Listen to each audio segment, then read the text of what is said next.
The best tool that we have offered is this Getting into the Vortex guided meditation CD. Because what it does is it causes you, because it has weird music. Have you heard it? The music is beautiful, but it has a weird tempo to it that is not what you are accustomed to.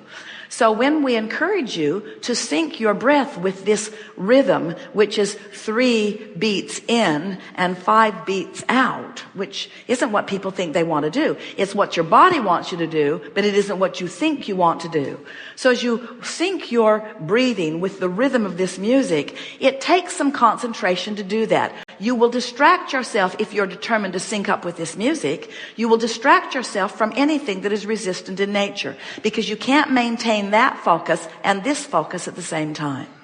Sometimes we offer the words breathe in, breathe out. Sometimes we don't. So you have to find your rhythm, and it is our promise to you that once you find it, it might take a day or 2 or 3 or 4 or 5, but once you find it and it's comfortable, when you sync up with the breathe in and when you sync up with the breathe out, you're going to feel an exhilaration about having found that rhythm.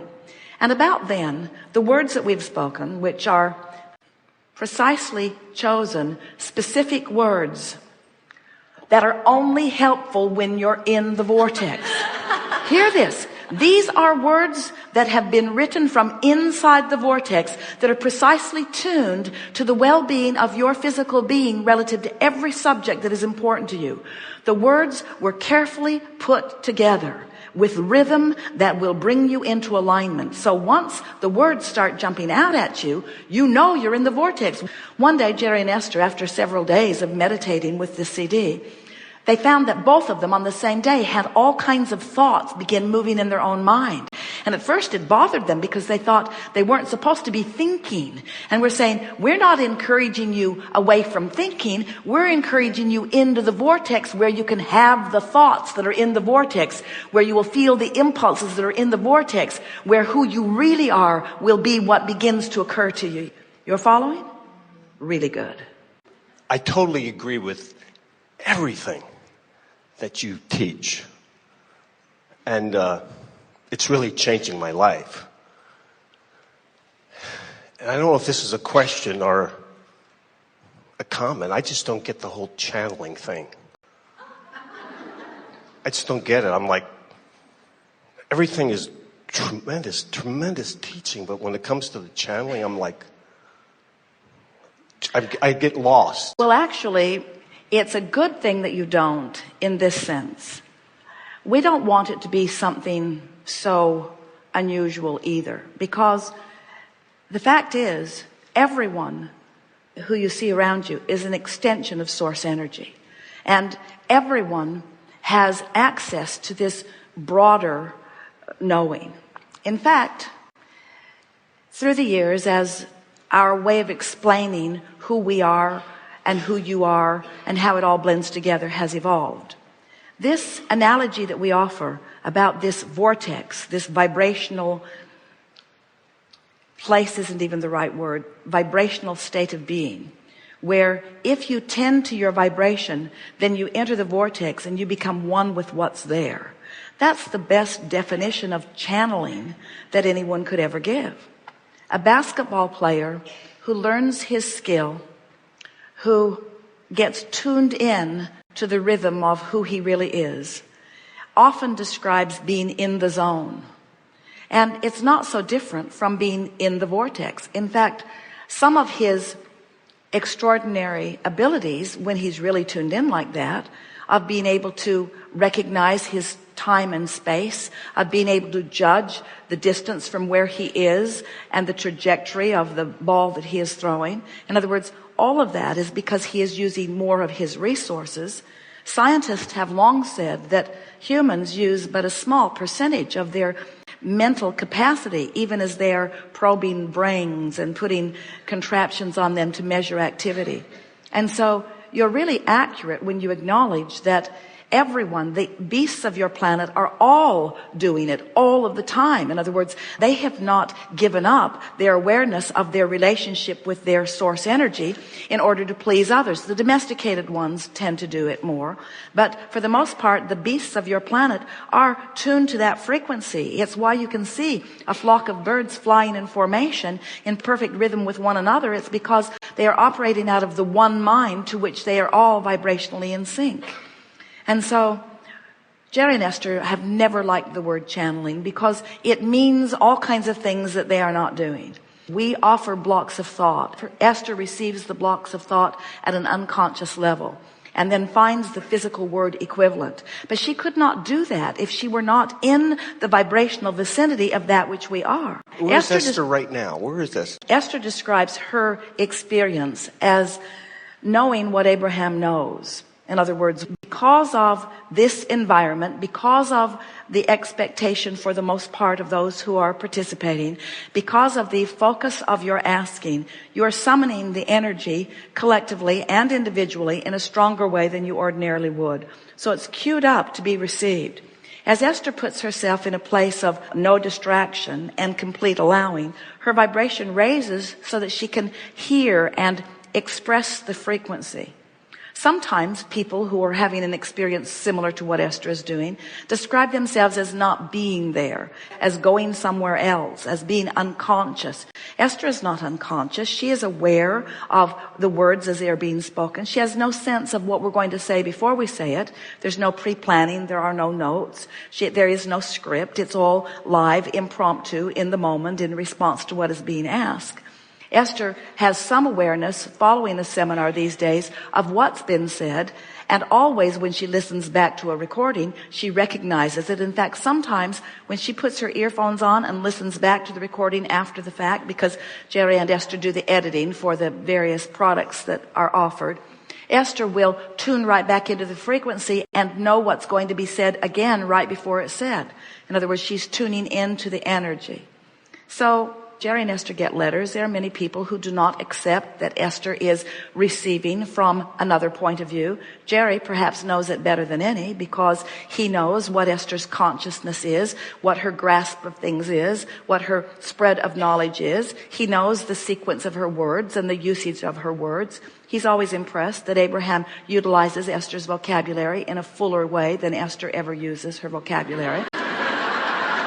In other words, there are all kinds of differences. If a physician were to wire Esther, they would find that everything about her physical apparatus is in sort of hyper mode. Her heart and breathing rhythm are in a much more relaxed mode than her mental, which is really unusual because usually they go together. In other words, she is in a state of allowing, but a state of heightened mental activity, which is a sort of anomaly for physicians to see things like that. To be in a state of relaxation so much usually doesn't bring this much mental activity. But you see, it's not Esther's mental activity. It's our mental activity that she is expressing for us. So it really is not important to us or to Esther or to Jerry whether you are accepting this as a reality of an experience. They do want people to benefit from the information that Esther is translating. From our point of view, we found Esther to be a supreme translator because she did not have opinions. She was not decided on all kinds of things. She is becoming more decided as she listens to us more and as she applies the things that she is learning from us to the details of her life. She is in a mental way coming to hold this knowledge. But still, there are always new things that are erupting in every gathering as a result of what those like you bring to the forum. Wow. It's good to talk with you again. We are looking forward to a time when people are talking about what the real secret is. Because the real secret is not the law of attraction. That's like gravity. That's not a secret. You can't help but notice that once you're onto it. But the real secret is, it's the secret of the art of allowing. It's the art of allowing you to blend with the broader perspective. That's what the true secret of success is. It's what the true secret of happiness is. It's what the true misunderstanding is. It's the reason that Oprah like our friend, is reluctant to have something this weird presented to her audience that she does not think is ready for us. So the world just keeps keeping the secret, even though every one of you, if you've ever yawned, you've channeled. Because a broader part of you set the impulse, and the physical aspects of your body received the impulse, and your body responded to the impulse that was set forth by source. You see what we're getting at? Now we are ready for it. Thank you. I'm trying to think where to start, but for some time I've been studying people and the aspect of faith. In the South, a lot of Christianity, in other parts of the world, different types of faith, but it seems all people with faith, whatever their faith is in, can manifest very quickly. And I sort of want to confirm that faith, in your opinion, is that place that is... Well, what we would call faith, this is the way we would define it. Faith is alignment with an idea, alignment with a desire. It's lined up energy. In other words, when you want something and you believe it, there's no contradiction in your vibration, and so you are offering a singular vibration which is more powerful than if your energy is split. So it doesn't really matter what it is they are believing in per se. Faith in the truest sense of the word, faith in the way that we mean it, would be like being in the vortex. And this is the way we explain it. Before you came into this physical body, you existed as a vibrational consciousness, powerful source energy. A part of that consciousness comes into this body where you explore and expand. In other words, knowing what you don't want, knowing what you do want. You continue to evolve and expand and ask for more. And the non-physical part of you receives that request and becomes it immediately. Knowledge, not faith, knowledge. Knows it completely, is it, bees it. Now there's a gap usually between the time you ask and the time you allow. And if you stand in an attitude of hopefulness or expectation, or what one might call faith, if you stand in a vibration of expecting, now there's little resistance in your vibration, and so what you are asking for then is revealed to you. That's why so many different people from so many different religions asking for so many different things all come to the common denominator of faith. Because there is not a giant right and wrong in the sky. There is life that is carved out by the individual desirer or creator, and then source accommodating, law of attraction facilitating, and faith is what brings you into vibrational alignment with it. You could say that faith and allowing are about the same thing. When you stood before Jesus, you speaking of Christianity, dripping your illness, he was a healer who did not allow himself to even go to where your illness was. In other words, he did not acknowledge you in your illness. Instead, he knew you in your wellness. And because he knew so completely your wellness and offered the singular expression of that which is source energy, your illness could not abide in that vibration. And he said to you, it is your faith that makes you whole. It is your belief that makes you well. That's what he was talking about.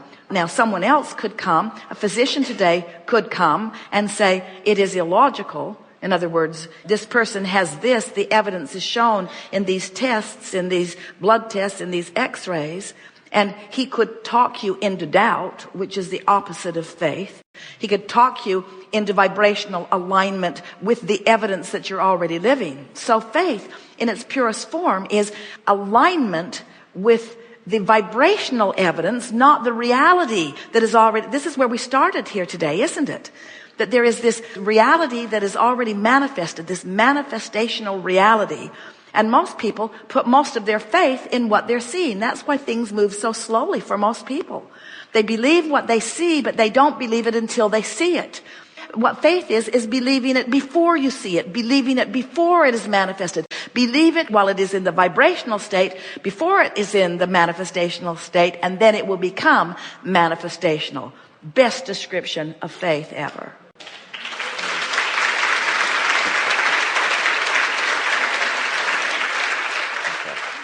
Sometimes if you've had something that you've wanted for a really long time and it hasn't manifested, you lose the faith. But it's because you don't understand the laws of the universe and you're not understanding your own guidance system. When all that clicks into place, faith isn't necessary because you just know. You're not going on faith. You don't have to convince people. And people don't need you to have faith either because they're watching things manifest all around you. You reach the point where you barely speak of something and there it is. You barely acknowledge slight interest in something and a whole bunch of it shows up in your experience where you can dissect it and enjoy it firsthand.